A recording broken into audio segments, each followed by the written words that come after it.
So now final slides on everyone. It's now time for Q&A. So get your Q&A in the list of question and answers. This is the final slide, Jay. Can you give us a vision?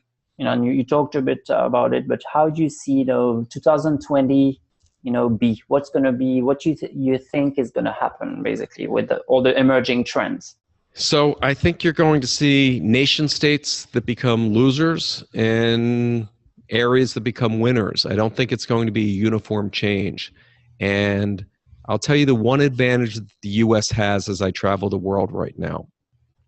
Culturally, depending what age you are, you either grew up with The Simpsons or I Love Lucy or The Honeymooners or whatever, but they all have the same story. Homer Simpson has a get-rich-quick idea. He tries it. It fails miserably, and life goes on. U.S. culture salutes the entrepreneur, understands that you'll have more regrets in life for the risks that you didn't take than the things you tried and failed at. Other cultures are very risk averse. They won't invest in a startup.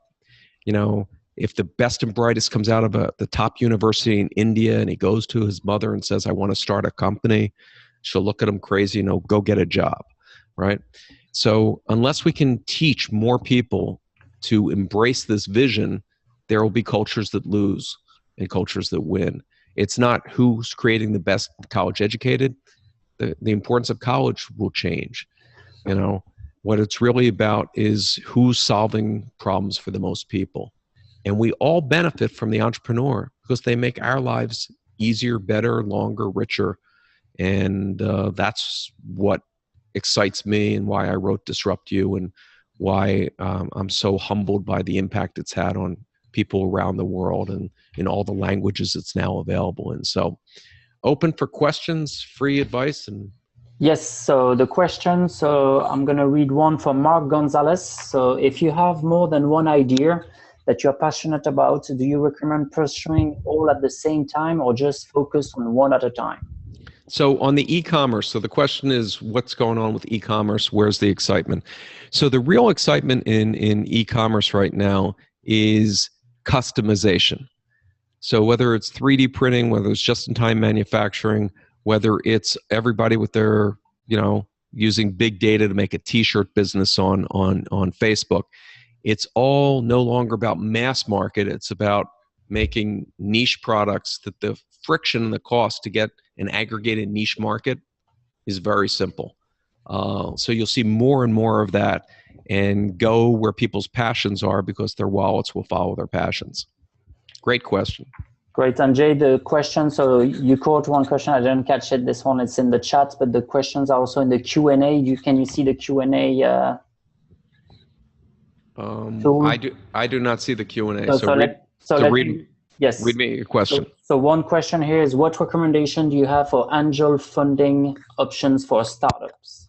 Okay, so I've raised hundreds of millions of dollars for startups, and let me tell you the thinking process that people go at. The first round of angels is you have to go to people that know you. Even if it's just small dollars, it proves the people that know you trust you, okay? Second is go for people that would benefit, that would want to become customers. So when Ray Kroc came up with the idea of fast food at McDonald's, nobody wanted to lend him money. The idea of a fast restaurant didn't exist. You sat down with your family, a waitress brought you stuff that just didn't exist. So he went to the meat suppliers and said, if I'm right, this works. When Fred came up with the idea for FedEx, okay, he wrote it as a business school paper. He got a low grade on it. They said it was stupid. But he saw an airplane manufacturer had a bunch of planes that they got a canceled order on, and he said, if this works, we're going to become a big customer of planes. So they backed them.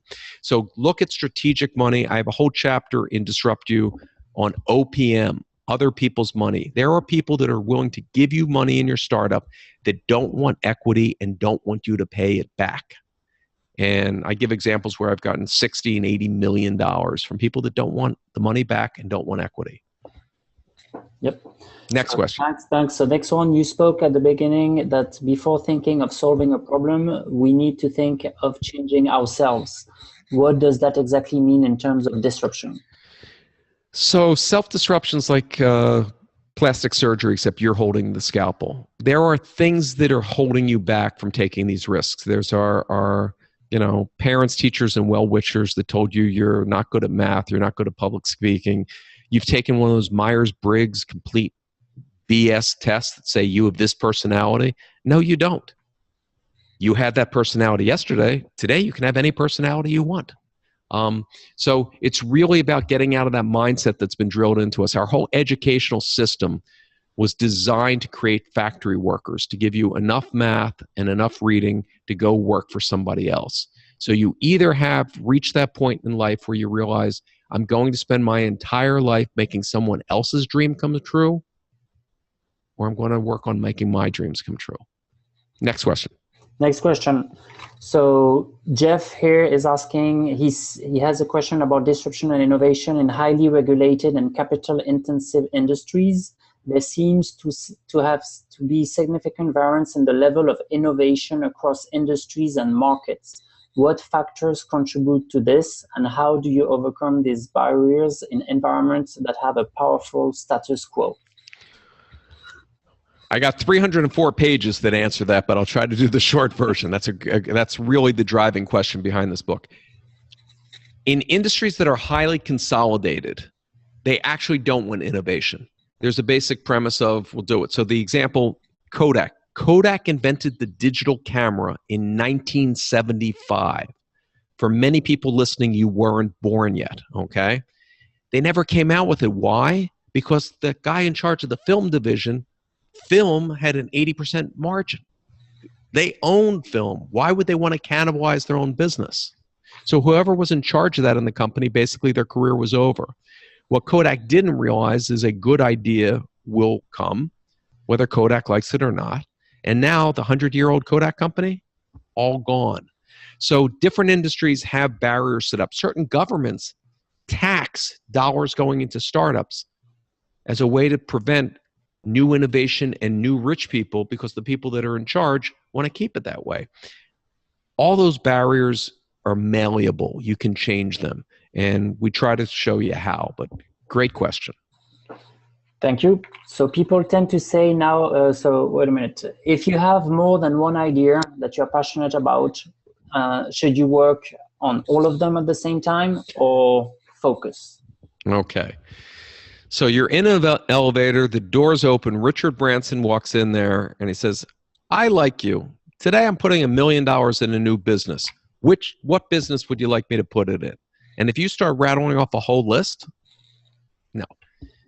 It is so hard to get one company off the ground. There's no way you can do 2 or 3 at the same time. You're really going to have to say, this is the one, because success isn't guaranteed. And you're going to have to really work hard. And every major success had a pivot moment where it looked like the end was near. And if you're not willing to stick with it on that one idea, you won't get to the finish line. And again, if we had time, I'd give you lots of examples of businesses that you know today that actually grew out of the ashes of a failed idea. Great. So next question. So disruption is hard in regulated industry like healthcare. How would you go about doing this? So I'm not going to give legal advice or medical advice for all the obvious reasons, but there's a broad category of healthcare, okay? So creating wearables, creating diagnostics. I mean, if you really think about it, your Fitbit, your Up, those are medical devices. They're really about changing your cardiovascular and being able to measure or monitor, but they're not making medical claims, okay? If you have a better way to test blood or a better way to do this, you're really going to have to go through the regulatory process. Just as when I was chairman of a crowdfunding company that was very, very successful, but we had to go through everything that the SEC requires, the Securities and Exchange Commission, because you have to follow the laws. Now, the challenge is laws trail technology by 20 years. So, you're going to be slowed down by those processes, but it won't stop you. Great. So thank you, Jay. Next question here. So we're going to take the final question, guys. So put them in. So someone is asking, except for LinkedIn, is there any other way to network and find a mentor? Oh, absolutely. So the best way is to go to conferences, trade shows, gatherings in your field or your field that you're interested, because that's where you get to meet thought leaders. That's where you get to meet doing something. When I had my first startup, a little software company that no one ever heard of, at the big trade shows where the big giant companies, the Microsofts and everybody were, we had a teeny little booth at the smallest end where nobody went to. And the guy who came to visit us was a sales guy who was looking for what's the next product that he could sell. He knew sales, but he didn't know technology. And he became, my national rep. So there's always a place where there's people seeking. That's why so many conferences exist. You will not change the world sitting at your desk.